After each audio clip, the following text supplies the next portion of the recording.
Ma'am ये हम घूंघट को लेके जब रिसेप्शन हो रहा था तो हमने बोला था उनसे कि देखिए आप ये वाइफ का ही मेरे डिसीजन था कि हमको घूंघट में, क्योंकि उनका कहना था कि बचपन का शौक है मेरा कि हर लड़की का सपना होता है कि वो दुल्हन बने तो घूंघट, उतने भीड़ में घूंघट दुल्हन की अलग पहचान क्या होती है, क्योंकि रिसेप्शन में तो सब सज धज के आए होते हैं, तो दुल्हन की पहचान क्या, हम कहेंगे लोग फिर हमको बोलेंगे, तो कहेंगी नहीं नहीं मेरे बचपन का शौक है हमारा ये घूंघट।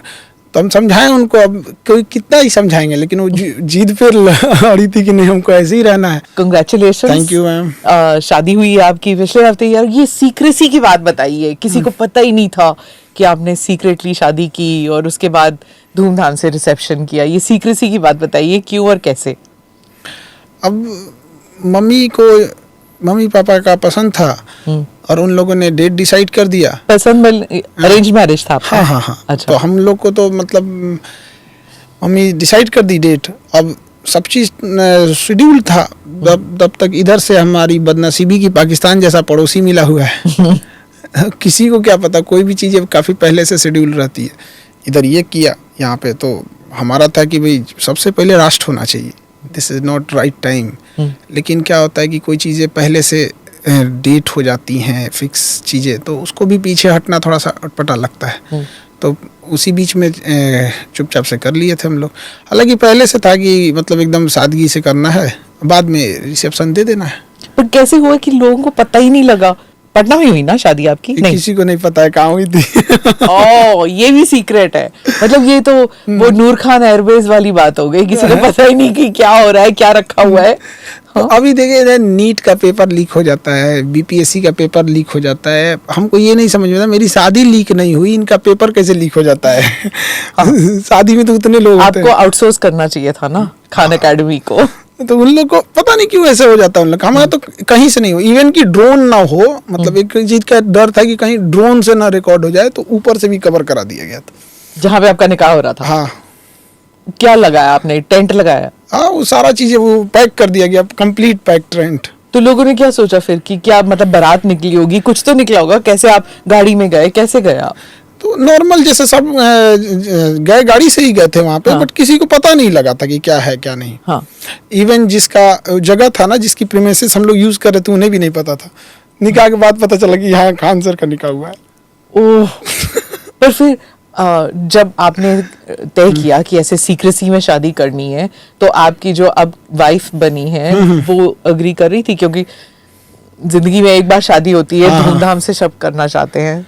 हाँ, ये इस मामले में तो हम मतलब ठीक है, लकी मानते हैं, क्योंकि जो चीज़ बोले उसमें वो एग्री हो गए कि नहीं ठीक है, प्राइवेसी के हिसाब से, सिक्रेसी के हिसाब से करना चाहिए। और उनका भी कहना था कि नहीं, अभी चूँकि युद्ध का समय चल रहा है, देश में हुआ है, और इस समय सबसे ज़्यादा ज़रूरत देश पे फोकस्ड होनी चाहिए इंसान की, तो ये चीज़ें उचित नहीं है। तो हम लोग तो इसी था। फिर हम लोग को लगा कि युद्ध अब हो जाए, कब हो जाए, इसलिए हम लोग ने रिसेप्शन को छोड़ ही दिए थे लोग कि भाई रिसेप्शन जब होगा देखा जाए, युद्ध बाद होगा रिसेप्शन। बट इधर देखे कि युद्ध का प्लान ही नहीं है इन लोगों का। तो बच्चों को नहीं बताया आपने? किसी को नहीं पता था? किसी को नहीं पता था। आपने छुट्टी कितने दिन की ली? छुट्टी नहीं ली। फिर तो रिसेप्शन, जिस दिन रिसेप्शन था उस दिन भी क्लास था, शाम में रिसेप्शन था, सुबह क्लास था छुट्टी नहीं ली आपने? अच्छा, नोबडी नोज कि आपकी वाइफ का पूरा नाम क्या है, क्या करती हैं, क्या बता सकते हैं? नहीं मैम, थोड़ा सा इसको नहीं बताया, क्योंकि किसी भी लेडीज का अपना एक आइडेंटिटी होता है। वो अपना काम अच्छे से करें, अपने ऑफिस में जाएं, अब उनके काम के बदौलत लोग उन्हें जाने, न कि इस वजह से कोई जाने कि खान सर की वाइफ है। तो ये एक पर्सन, किसी का भी अपनी मेहनत से कमाई हुई कोई चीज़ें होती है, मेहनत से पहुंचा हुआ मुकाम होता है, तो उसमें किसी को भी अच्छा लगता है। किसी दूसरे का नाम जब जोड़ दिया जाता है तो अच्छा नहीं लगता है। कल को फिर कोई कहेगा कि आप यहाँ पहुँची इसलिए कि आप इनकी वाइफ हैं। तो हमें लगता है कि इंडिविजुअलिटी अच्छी रहनी चाहिए किसी की भी। पर शादी का मतलब ये नहीं होता कि दो इंडिविजुअल्स एक साथ हो जाते हैं तो फिर जिंदगी एक साथ बितानी है, तो दोनों के जो प्लस एंड माइनस आ जाते हैं ना एक दूसरे के? नहीं, हाँ वो तो होते हैं, तो पर्सनल लाइफ में होते रहते हैं सब में एकदम। हम अपने टीचिंग में हम हैं, वो अपने काम में हैं, हम उनमें इंटरफेयर नहीं करते। हमने जहाँ हम दोनों की ज़रूरत रहती है एक दूसरे के साथ रहते हैं। हाँ, और रिसेप्शन हुआ, सब आए, वीआईपीज वगैरह सब आए, और फिर वो भी बवाल मचा कि घूंघट ओढ़ा था आपकी वाइफ ने, और फिर किसी ने घूंघट को हल्का सा ऊपर किया तो फिर सबने कहा कि देखो देखो देखो खान सर जो है विमेन इमेंसिपेशन की बात करते हैं, विमेन राइट की बात करते हैं, और घूंघट ओढ़ा हुआ है। तो मैम ये हम घूंघट को लेके जब रिसेप्शन हो रहा था तो हमने बोला था उनसे कि देखिए आप, ये वाइफ का ही मेरे डिसीजन था कि हमको घूंघट में, क्योंकि उनका कहना था कि बचपन का शौक है मेरा कि हर लड़की का सपना होता है कि वो दुल्हन बने तो घूंघट, उतने भीड़ में घूंघट, दुल्हन की अलग पहचान क्या होती है, क्योंकि रिसेप्शन में तो सब सज धज के आए होते हैं, तो दुल्हन की पहचान क्या। हम कहें कि लोग फिर हमको बोलेंगे, तो कहें कि नहीं नहीं मेरे बचपन का शौक है हमारा ये घूंघट। तो हम समझाएं उनको, अब कोई कितना ही समझाएंगे, लेकिन वो जिद पे अड़ी थी कि नहीं हमको ऐसे ही रहना है। तो हम कहे ठीक है भाई चलिए, तो लेकिन हम बोले थे। आपको बुरा लगा जब लोगों ने ऐसे बोला कि नहीं? अब लोगों के हिसाब से देखिए, एक हम लोग गांव से आए हैं, तो हमारे गांव में एक कल्चर होता है, हम गांव नहीं छोड़ सकते हैं। शहर में आने का मतलब हम गांव नहीं छोड़ सकते, तो हमारे यहाँ गांव का कल्चर होता है, मुंह दिखाई के लिए नेक दिया जाता है।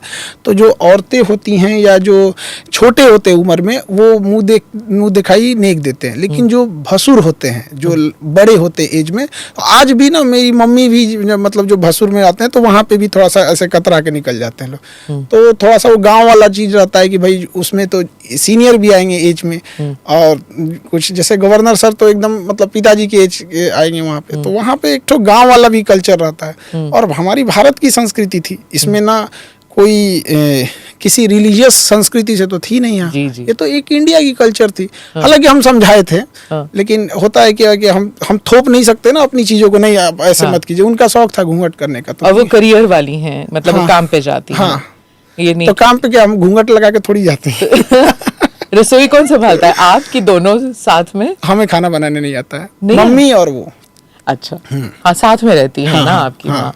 अच्छा, दैट्स नाइस। और पर आपका जो रिसेप्शन था, सब वीआईपीज आए हुए थे, सब साथ में खड़े थे, और अलग अलग पार्टियों से भी लोग आए थे, पॉलिटिकल पार्टीज जो थे वो तेजस्वी भी थे और बाकी लोग भी थे, तो सेलिब्रिटी हो गए आप। तो हम तो एक शिक्षक हैं, अब हमको मतलब इंसान को थोड़ी समझ में आता है कि हम तो शुरू से ही एक पढ़ाने का काम किए हैं, और जो भी रहा कोई टॉपिक है, कोई इशू है, तो उस पर बताते रहते हैं यहाँ पे। हाँ, रिश्ते सबसे रहते हैं, और सबको कोशिश किए बुलाने के लिए। अब एक हफ्ता पहले ही हमने सबको लगभग प्राइवेसी मेंटेन करने के लिए लास्ट के एक हफ्ते हमने बुलाया था। तो आई थिंक कि कुछ लोग छूट भी गए होंगे, अक्सर हो जाता है, कई बार घर के बगल का आदमी छूट जाता है। नाराज हो गए तो कुछ लोग की नाराजगी आई, तो और कुछ लोग, होता है ये ह्यूमन एरर हो जाता है। इतनी भीड़ में 10,000 लोगों को जब आप बुलाएंगे तो कोई ना कोई तो हो जाता है।